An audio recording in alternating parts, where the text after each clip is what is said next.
Ina Podcast.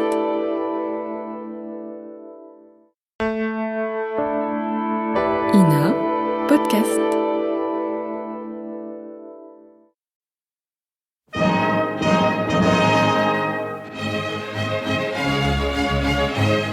Bon baiser de partout. Une émission secrète de...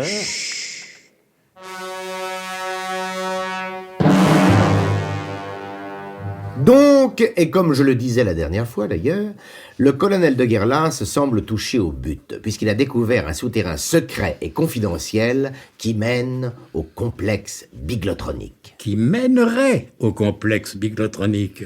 Le colonel n'en a pas encore la certitude.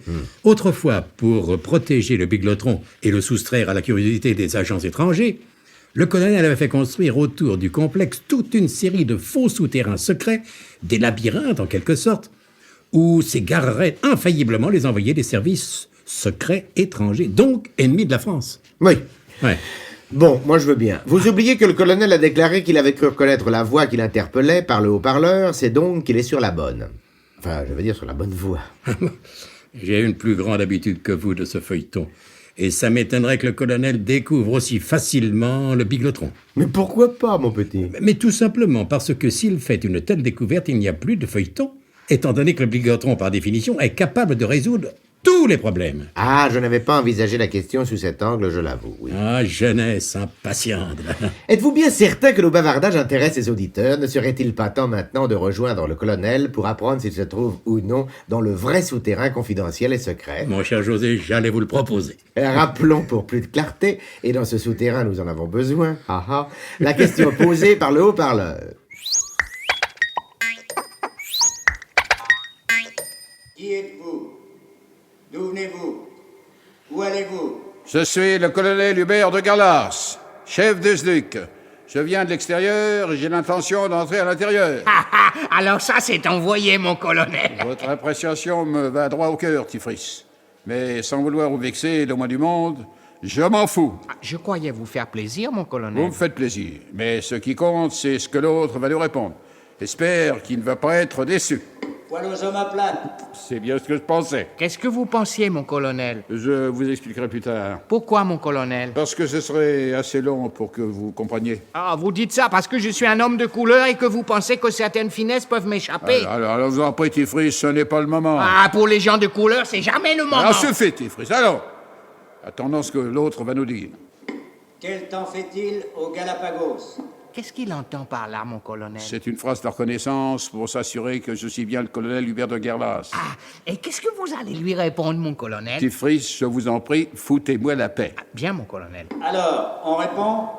J'ai dit quel temps fait-il aux Galapagos? Le même temps qu'au gala Carsanté. Mais ça veut rien dire, mon Je colonel. vous ai dit que c'était une phrase de reconnaissance. Il est bien évident que de nos jours, la reconnaissance, ça ne veut plus rien dire du tout. Veuillez répéter votre réponse. Je vous ai demandé quel temps fait-il aux Galapagos. Je ne le répéterai pas. Le même temps qu'au gala Carsanté, je ne le répéterai pas non plus. C'est-à-dire, précisez votre pensée. Je précise, il fait un temps de saison. Très bien. Vous êtes apparemment le colonel Hubert de Guerlas, chef du SDUC. Vous pouvez poursuivre votre chemin.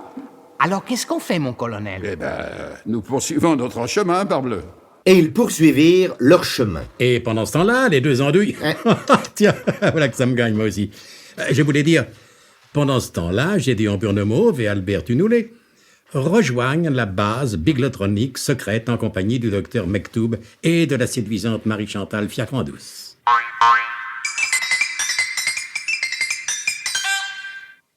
Alors, chère petite madame, vous avais-je menti, hein? De la neige en plein cœur de la forêt guyanaise. N'est-ce pas un spectacle absolument prodigieux? Démentiel et délirant. Je ne vous le fais pas dire. Mais vous pouvez toucher, chère petite madame, et vous constaterez que c'est de la vraie neige. Oui, en effet. Mais qu'y a-t-il, cher ami? Vous semblez déçu. Un peu, je l'avoue. Ah, j'ai déjà rencontré des gens qui ne s'étonnent de rien, mais vous, alors, tout de même. Alors là, je suis littéralement soufflé, quoi. Mais que voulez-vous que je vous dise? Je sais bien que vous vous mettez en quatre pour m'être agréable, mais Enfin, cette neige. Eh bien quoi, cette neige? C'est exactement la même que celle qu'on trouve à Megève, à Saint-Moritz ou à Cortina d'Ampezzo. Je ne sais pas, je ne suis jamais allé à Cortina d'Ampezzo. Tu nous l'es, on ne vous demande rien. Mais moi, j'aime bien me mêler à la conversation de temps en temps. Mes chers amis, permettez-moi de vous faire remarquer poliment, mais fermement, que je ne suis pas venu jusqu'ici pour discuter de la qualité de la neige. Je sais, docteur Mektoub, je sais. J'ai une mission médicale à remplir. Et à remplir rapidement, puisqu'il s'agit, paraît-il, d'un cas d'urgence extrême. Un cas d'urgence. Bref, c'est toujours ce que prétend l'entourage du malade, s'il fallait les écouter, cela. Enfin, puisque très exceptionnellement j'ai consenti à me déranger, j'aimerais bien que ce ne soit pas pour rien. Mais nous allons vous conduire, docteur, au chevet de notre malheureux ami Nicolas Leroy-d'Ec. Enfin, quand je dis au chevet, façon de parler... Il est enfermé dans un bloc de glace. Tant mieux, c'est préférable pour l'autopsie. Mais il n'est pas question d'autopsie, docteur. Ah mais ça non, docteur. Il n'en est pas question du tout. Messieurs, je suis seul habilité à décider du traitement à appliquer. Nous verrons ça sur place, conduisez-moi.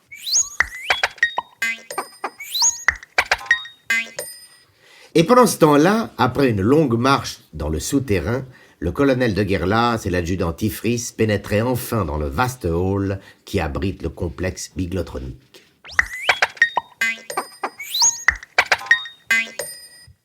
Prodigieux, Tifris, prodigieux. En effet, mon colonel. Tenez, c'est pas difficile, je trouve pas de mots pour dire ce que je ressens. C'est... Alors... c'est beau comme l'Arctique, comme il dirait Monsieur Paul-Émile Victor qui s'y connaît. Le biglotron que l'on croyait perdu, c'était la forêt guyanaise qu'il avait dans son cœur. Le rayon a démonté le tas, il a qu'à bien se tenir à présent qu'on a retrouvé le biglotron, alors. Manque pas une pièce, pas un rouage, pas un ordinateur. Oh, le clepsoïde, il est là. Oui, le clepsoïde qui, par osmose capillaire, agit sur le bugmus myxazérospiroïdal en direction de la boustive de Rollby, dont le tuyau de l'agondiaphonie spéculaire libère un certain volume de la plaque molle. Et le filtre à molécules butantes. Et les deux poufias à tarif. L'UFNUF à tête chasseuse, mon colonel. La double pédale à inversion postérieure. Le flugduc. Le flugduc métranoclapsoïdé. Les pepsoïdo-caltino malfoireux. Qui facilite leur flux indexé des particules hypoméphésaloïdes. Le calcif de propentaire de nitrification. Et encore, je suis sûr qu'on en oublie, mon colonel. Et moi, je n'oublierai pas ce moment, Tifris. Ah, c'est quand même quelqu'un, ce professeur Slalom Jérémy Ménalache. Quelqu'un, ça n'est pas certain. Pas grand-chose, ça, c'est sûr. Sa vie privée ne regarde que lui, mon colonel. Elle a parfois quelques incidents sur celle des autres, mais nous ne sommes pas là pour épiloguer sur les douteux exploits donjuanesques de ce physicien érotico-nucléaire. Vous avez raison, mon colonel. Nous avons trouvé le biglotron, c'est un point d'acquis.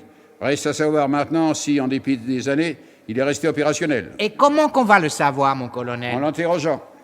Qui, mieux que le biglotron lui-même, saurait nous dire en quel état il se trouve? Alors, suivez-moi, Tifris, jusqu'à la plateforme d'interrogation. Je vous suis, mon colonel.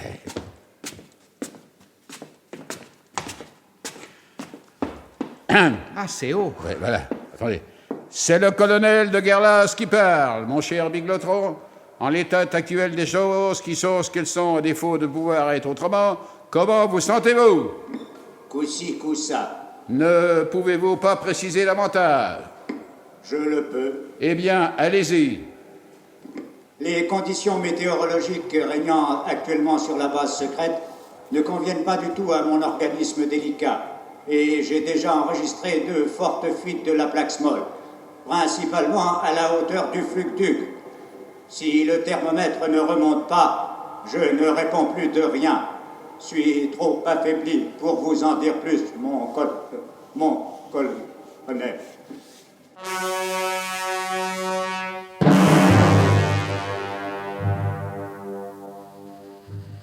Eh bien, n'avais-je pas eu raison de vous mettre en garde contre un optimisme excessif? Je vous demande pardon, vous avez prétendu que le colonel ne retrouverait pas de sitôt le biglotron. Or, il l'a retrouvé. Certes. Mais le dit biglotron sera-t-il encore opérationnel? Toute la question est là. Il se peut que vous n'ayez pas tort tout à fait. 30 années de feuilleton derrière moi. Ça s'entend. Alors vous pensez. Oui, en effet. Pour rétablir des conditions climatiques normales, le colonel a besoin du biglotron. Et le biglotron semble se refuser à toute activité tant que la température ambiante n'aura pas remonté de plusieurs degrés. C'est là l'impasse, le cercle vicieux, lui aussi. Je me demande bien comment le colonel pourra s'en sortir. De la patience. Attendez les prochains épisodes de notre grand feuilleton d'aventure, d'espionnage, de suspense. Et d'argouniaphonie compensée. Bon baiser de partout. C'était Bon baiser de partout. Une émission secrète de Pierre Dac et Louis Rognoni. Décryptage et mise en code, Jean-Wilfried Garrett.